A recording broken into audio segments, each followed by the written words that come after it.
사상 초유의 대통령 탄핵을 이끌어냈던 국정농단 사건에 대한 대법원 전원합의체 판단이 오늘 내려졌습니다. 대법원은 국정농단 사태의 핵심 피고인인 박근혜 전 대통령과 이재용 삼성그룹 부회장, 비선 실세 최순실 씨의 2심 재판을 전부 다시 하라고 결정했습니다. 네, 특히 이 부회장은 2심에서 무죄로 선고된 혐의 중 일부가 유죄 취지로 파기되며 향후 재판에서 실형이 선고될 가능성이 높아졌는데요. 자세한 내용은 김광삼 변호사 그리고 김성환 평론가와 함께 짚어보도록 하겠습니다. 두 분 어서 오십시오. 네, 안녕하세요. 네, 저희가 의미부터 좀 짚어보는 시간을 갖도록 하겠습니다. 2년 4개월 만이네요. 오늘 대법원 선고를 먼저 두 분 다 어떻게 보셨고 이 상고심 선고의 의미에 대해서 좀 짚어주시면 될 것 같습니다. 근데 이제 박근혜 전 대통령이 기소된 지 한 2년 4개월 정도 걸렸죠. 예. 국정농단 사건이 2010년도 6월부터 시작이 됐기 때문에 거의 이제 만 3년 돼가는 그런 과정에서 이제 대법원의 판결이 있었다고 보고요. 일단 워낙 그 범죄 사실이 많고 예. 이제 방대했기 때문에 이제 하급심 판결 과정에서 굉장히 모순되는 판결이 나왔어요. 특히 박근혜 전 대통령과 최순실 씨의 어떤 재판과 이재용 부회장의 어떤 재판 그것이 상충되는 측면이 좀 있었거든요. 그래서 예. 이번 대법원 판결은 특히 뇌물죄와 관련해서 예. 말 3마리와 관련된 부분 그리고 동계 스포츠 영재 센터와 관련된 부분에 있어서는 이제 대법원에서 전원 합의체에서 통일적인 그런 판단을 했기 때문에 예. 향후에 있어서도 물론 뭐 다 박근혜, 최순실, 이재용 3명에 대해서 다 파기환송이 됐지만 예. 결국 대법원에서 취지한 판결대로 그대로 판결 이유대로 예. 선고할 수밖에 없기 때문에 예. 일단 이제 거의 국정농단 재판은 이제 마무리를 향해서 가고 있다 이렇게 볼 수 있겠습니다. 예. 김성환 평론가께서는 어떻게 보셨습니까? 뭐 연장선에 있는 얘기가 될 것 같은데요. 저도 예. 세 가지를 꼽고 싶습니다.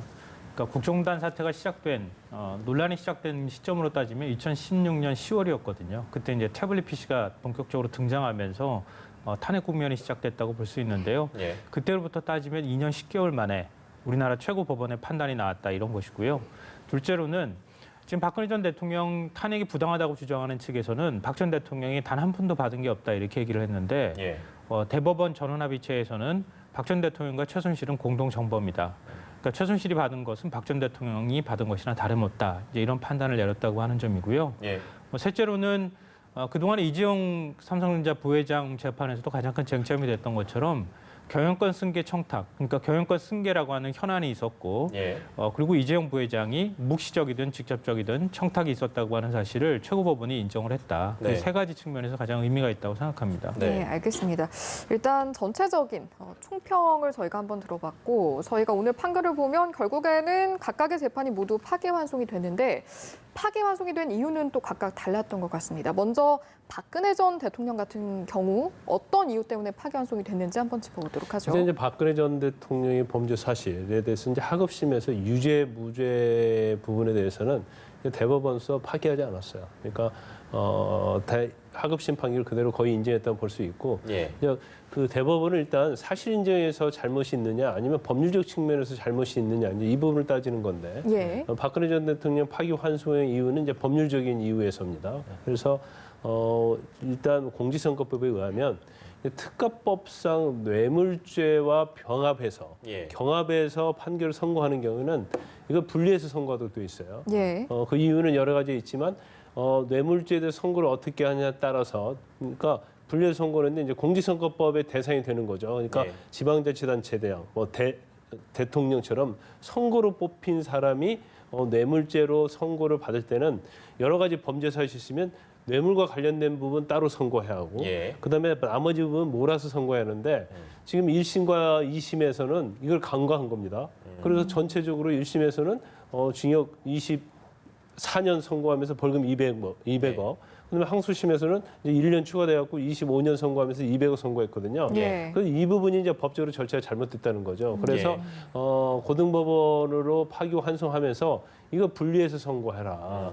그래서 특가법의 뇌물은 뇌물대로 따로 형을 정하고 예. 그다음에 나머지는 또 형을 정하라는 건데 일반적으로 이제 경합범에 의해서 선고를 하게 되면 예. 좀 형량이 약간 그걸 다 감안하기 때문에 예. 경합범은 가장 무거운 죄 2분의 1을 가져가거든요. 예. 그러니까 형량이 비교적 높게 안 나와요. 그러니까 예. 분리를 하다 보면 예. 또 이게 A라는 죄에 대해서 따로 선고, B라는 죄에서 따로 선고니까 네. 경우에 따라서 이제 박근혜 전 대통령 같은 경우는 형이 좀 높아질 가능성이 존재를 하는 거죠. 아, 그렇군요. 그러니까 경합해서 할 때는 그 형량 자체가 아까 말씀해 주신 대로 조금 경감이라는 표현이 맞는지 모르겠습니다. 네, 그 표현도 많습니다. 예, 경감이라는 네. 표현이 맞는 것 같고, 근데 이제 이거를 분리하게 되면 형량이 늘어날 가능성이 좀 있다라는 네. 말씀이신 것 같습니다. 이게 그 안종범 업무수첩 대화 내용은 증거 능력이 없다라는 판단을 오늘 했습니다. 대법원이요. 파기환송심에서는 이거 어떻게 바라보게 될지도 궁금하네요. 그러니까 지금 이제 변호사님 계시니까 법리적인 부분은 아마 예. 변호사님께서 설명해 주시면 될 것 같고요. 네. 좀 쉽게 풀어서 말씀드리면 예. 형사소송법상 이런 식의 누구의 말을 받아 적는 그러니까 이런 경우를 전문 증거라고 하는데 이거는 인정되지 않아요, 원칙적으로. 네네. 근데 안종범 수첩에는 적혀 있는 내용이 크게 두 가지로 분리돼 있습니다. 하나는 박근혜 전 대통령이 직접 안종범 당시 정책조정수석한테 지시한 내용과 예. 그리고 박 전 대통령이 예를 들면 대기업 총수를 만났을 때 예. 총수를 만났던 내용을 안종범 당시 수석한테 불러줘서 그걸 예, 예. 적은 내용이 있다는 거예요. 그게 전문 증거란 말씀이시죠? 네, 그러니까 그 두 가지를 어떻게 법리적으로 증거로 인정하느냐 이 부분이 그동안에 이제 쟁점이 되었는데 예. 이 부분은 인정할 수 없다. 이게 이제 대법원 판단입니다. 법리적인 부분을 조금 더 설명을 좀 보충해 주셨으면 좋겠습니다. 근데 우리가 이제 형사소송법의 전문 증거는 원칙적으로 증거 능력이 없어요. 증거의 능력이 없다는 것은 증거를 쓸 수 있는 자격이 안 된다는 걸 의미하는 거거든요. 네. 단지 누구한테 내가 들었다 이게 전문이거든요. 전에서 들은 거 아니겠어요? 예. 근데 그렇게 전문을 들었는데 그 말한 사람이 법정에 나와서 내가 그렇게 말한 게 맞다 하면 그건 증거 능력 인정이 돼요. 예. 근데 이 사건은 이제 그렇지 않단 말이에요. 네네. 그러면 그렇지 않은 경우부터 증거 능력이 인정되려고 하면 이게 특히 신빙할 수 있는 그런 상태에서 작성이 돼야 하는데 이제 대법원은 일단 원진 수재가 나와서 그거에 맞다고 하지도 않았고 예. 이걸 특히 신빙할 수 있는 상태에 있다고 볼 수 없기 때문에 예. 이걸 간접 사실에 대한 간접 증거로 쓸 수 없고 전혀 증거 능력이 없다고 본 겁니다. 그런데 우리가 사실 국정농단 사건을 하면서 안종범 수첩이 스모킹건이라고 수없이 얘기해 왔는데 예. 아이러니컬하게도 대법원의 결과는 예. 이거 자체는 이제 증거 능력이 없다고 결론을 내린 거죠. 예. 알겠습니다.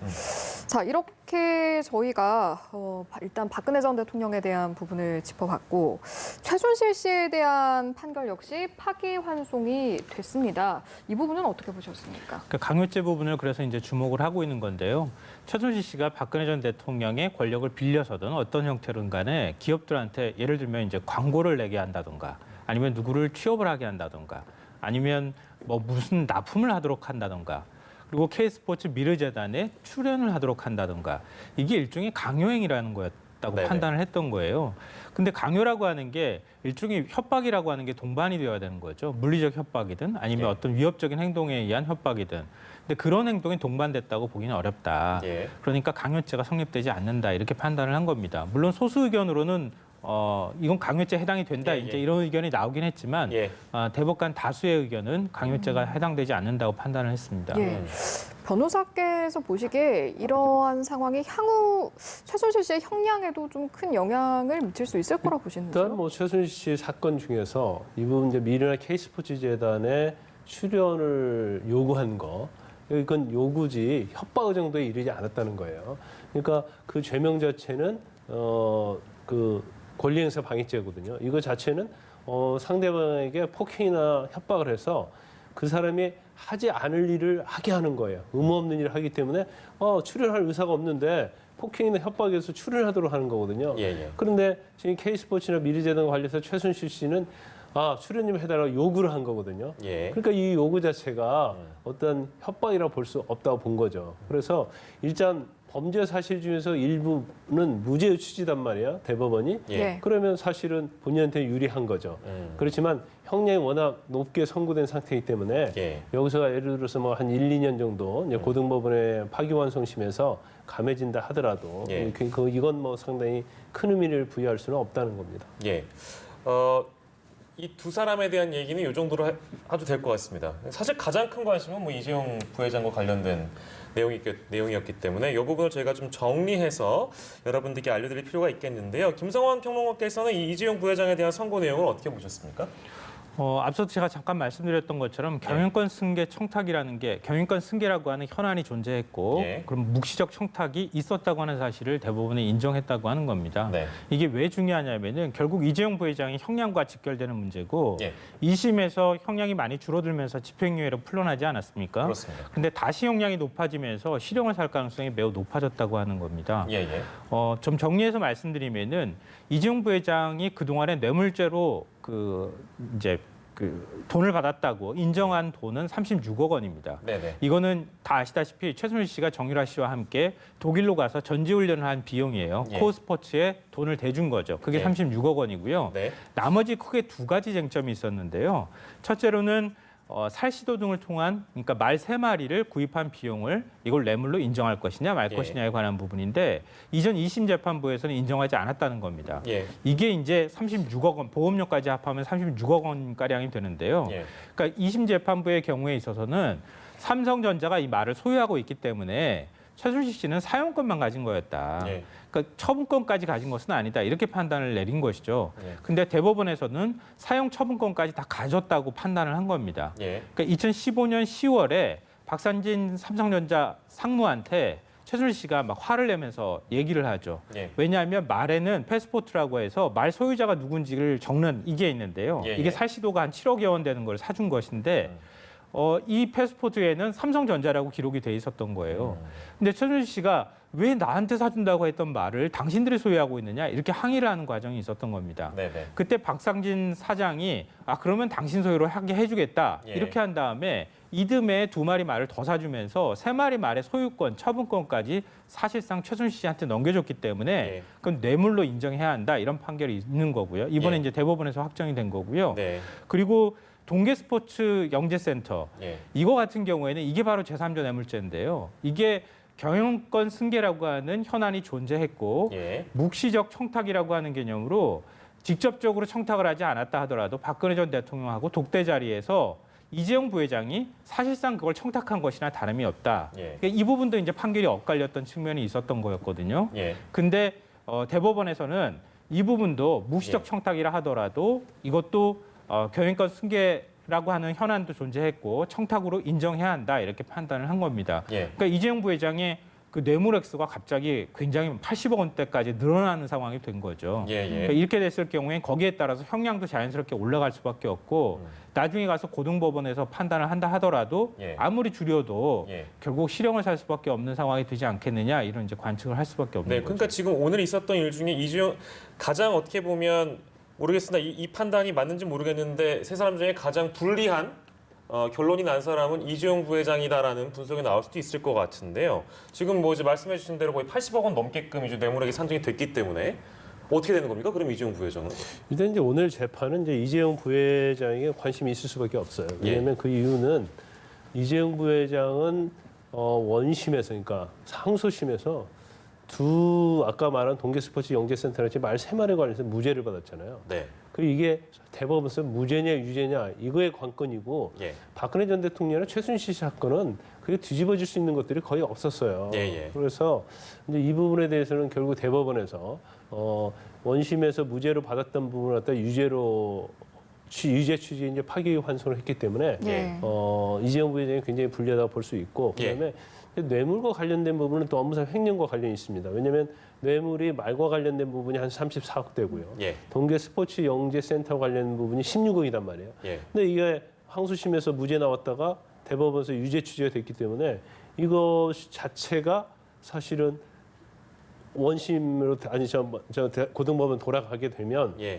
이건 굉장히 본인에게 불리하게 작용할 수밖에 없어요. 그리고 횡령 금액도 지급한 돈이 삼성에서 나온 돈이기 때문에 횡령 금액도 대폭 늘어나고 예. 횡령 금액이 50억 이상이면 형량이 굉장히 높아집니다. 5년 이상 징역 또는 무기징역까지 갈 수 있어요. 예. 형량이 굉장히 무겁죠. 네네. 그러면 지금의 어떤 기준을 보면 그러면 항소심으로 파기환송돼서 재판을 받게 되면 이재용 부회장이 이제 구속될 확률이 굉장히 높죠. 예. 근데 이것은 또 무조건 구속된다고 단정 지을 수는 없는 부분이 있어요. 왜냐하면 예. 1심에서 징역 5년 선고받고 실질적으로 실형을 징역 1년 살았거든요. 예. 그다음에 삼성과 관련해서 업무상 횡령으로 인정된 부분에 있어서는 삼성에 그 돈을 다 반환을 했어요. 예. 그러니까 피해 회복이 된 거죠.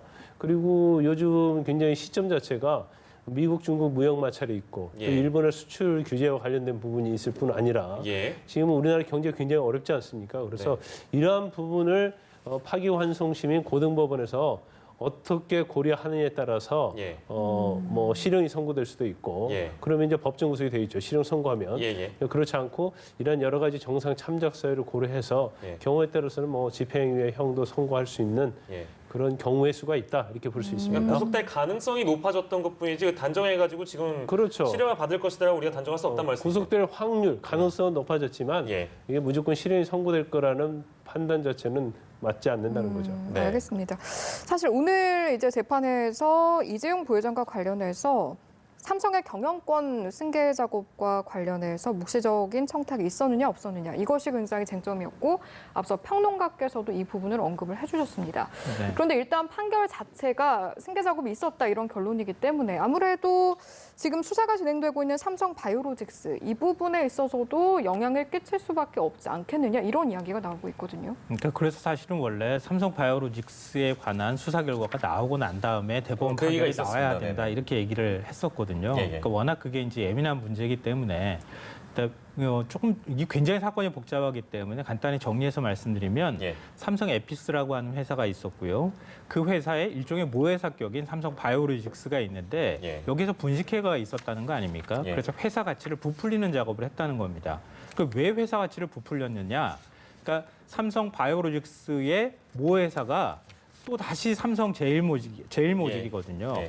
그러니까 삼성 제일모직하고 삼성물산하고 합병하는 과정에서 예. 제일모직의 주식을 많이 갖고 있던 이재용 부회장이 자산이 많은 것처럼 부풀려야 그래야 삼성물산하고 합병 과정에서 합병 비율이 제일모직한테 유리하다는 거였습니다. 그렇습니다. 네. 근데 지금 삼성에서 그동안에 주장해왔던 게 경영권 승계라고 하는 과정이 없었기 때문에 이건 순수하게 재무 회계에 관한 어떤 변화만 있었던 것이다. 이렇게 예. 얘기를 해왔던 거였거든요. 근데 대법원에서 지금 당시에 경영권 승계라고 하는 현안이 존재했다고 하는 걸 인정을 했다는 겁니다. 네. 그러니까 그렇게 했을 경우에는 앞서 말씀드렸던 것처럼 단순히 회계적인 변경의 문제가 아니라 삼성이 합병을 통해서 이재용 부회장이 삼성을 지배하는 과정에서 이런 모든 일련의 일들이 벌어졌다고 하는 예. 그런 판단을 할 수 있다는 겁니다. 네. 그러니까 삼성 바이오로직스 사건, 분식회계 사건에 있어서 삼성 경영권 승계 문제가 굉장히 중요하고 예. 앞으로 이 사건이 만약에 검찰이 공식 기소가 되고 재판에 간다 하더라도 예. 이재용 부회장 입장에서 굉장히 불리한 상황으로 갈 수밖에 없다는 겁니다. 네. 그러니까 이제 큰 영향을 앞으로 미칠 수밖에 없다. 우리는 이렇게 봐야 되겠죠. 어떻습니까? 일단 이제 삼성의 어떤 승계와 관련된 부분이 예. 사실 이제 국정농단 사건도 계속 논란이 많이 있었고 논쟁이 많이 있었고 특히 이제 경영 승계의 현안이 있었느냐 없었느냐가 특히 뇌물과 관련된 부분에 있어서는 이제 무죄 유죄, 특히 제3제 뇌물죄에 있어서는 어떤 현안이 있어야 하는 거거든요. 예. 그래서 거기에 의해서 부정한 청탁을 해야 하고 예. 거기에 대가 관계에 있어서 어떤 면이 있어야 하는데 예. 그렇기 때문에 굉장히 경영권 승계 현안이 굉장히 중요했었어요. 그런데 예.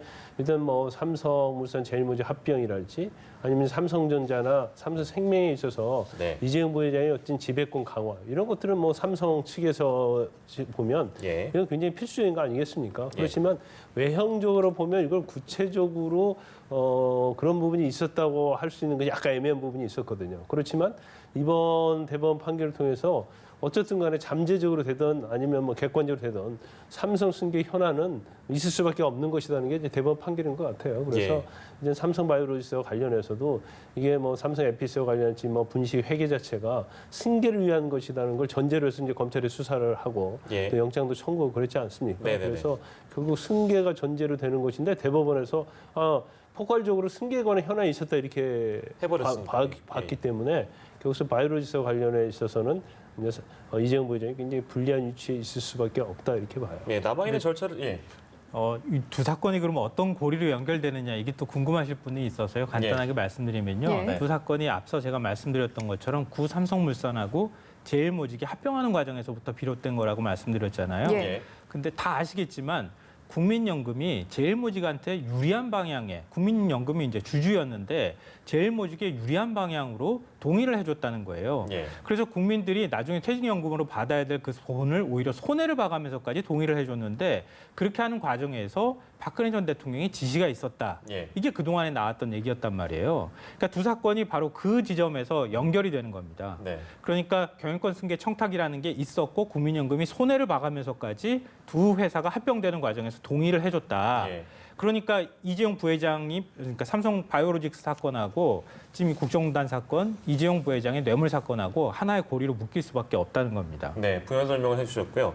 절차가 그렇다면 이제 어떻게 진행되는지 궁금하신 분들도 계실 것 같아서 김광선 변호사께 이 질문을 좀 드리고 싶습니다. 그러니까 파기환송심으로 넘어가면 이제 다시 이제 심리를 하는 거잖아요. 네, 네. 그러면 기간이 그러니까 뭐 박근혜 전 대통령, 최순실 씨 그리고 이재용 부회장마다 다 이렇게 기간을 우리가 좀 예상할 수 있습니까? 그러니까 이재용 부회장이 이제 파기환송을 가면 뭐 몇 달 안에 이게 끝날 것이다 이런 기간이 있습니까? 이건 이제 파기환송심은요 시간이 많이 걸리지 않아요. 그래요? 왜냐하면 대법원까지 엄청난 시간, 거의 뭐 3년 가까운 시간 동안 재판을 진행을 해왔기 때문에 예.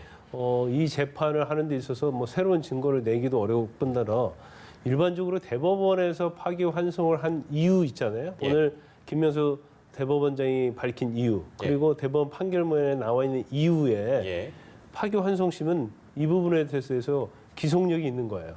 그래서 거기에 의해서 판단할 수밖에 없어요. 예. 근데 그렇기 때문에 새로운 증거를 내고 한다고 해서 대법원과 다른 예. 그러한 결정을 하기는 굉장히 어려워요. 예. 그러면 결국 파기환송심은 결정만 남아있기 때문에 예. 재판은 오래 가지 않을 거예요. 단지 네네. 그 결과가 나오게 되면 네. 거기 결과에 대해서도 당연히 예를 들어서 지금 이재용 부회장 같은 경우에는 다 유죄로 나오는 거 아닙니까? 물론 재산국의 해외 도피죄 해외 도피죄. 말고는 네.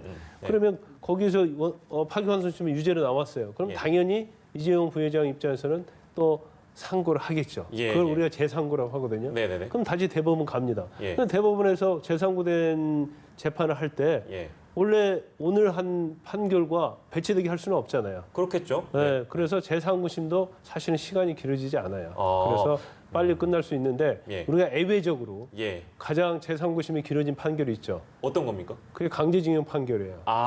그게 그렇죠. 그렇다면 원래 재상고심은 그렇게 길지 않지만 예. 그 당시에 이제 박근혜 정부에서 의도적으로 예, 그 예. 재판을 상당히 끌었다고 볼 수 있는 거죠. 그러면 통상적으로 이게 이렇게 재상고가 된다고 해가지고 기간을 보통 이게 뭐 이렇게 딱 물리적으로 자를 수는 없겠습니다만 네. 예상하신다면 그러니까 뭐 한 반년 안에 끝난다, 석 달 안에 끝난다 그렇습니까? 아니 꼭 그렇게 얘기할 수는 없죠. 죄송합니다. 그렇게 얘기할 수 없는데 예. 이제 주장을 하면 또 그 주장에서 판단을 하기 때문에 예. 그걸 뭐 명시적으로 반년에 무조건 끝날 수 있다 이렇게 볼 수는 없고 예. 단지 이제 구속 만기란 게 있거든요. 그래서, 예. 그래서 구속 만기 전에는 끝낼 수밖에 없죠. 그렇지 않으면 석방을 하고 재판을 하기 때문에 예. 그 부분에 대한 부담이 가고 그다음에 이건 이미 심리가 다 끝난 상태인데 예. 구속 만기로 석방까지 하면서 재판을 할 사안은 아니거든요. 예. 그렇기 때문에 시간은 많이 걸리지 않는다 이렇게 볼 수 있습니다. 알겠습니다. 절차까지 저희가 좀 짚어보고 오늘 마무리하겠습니다. 지금까지 김광산 변호사, 김성환 평론가와 함께했습니다. 두 분 고맙습니다. 고맙습니다.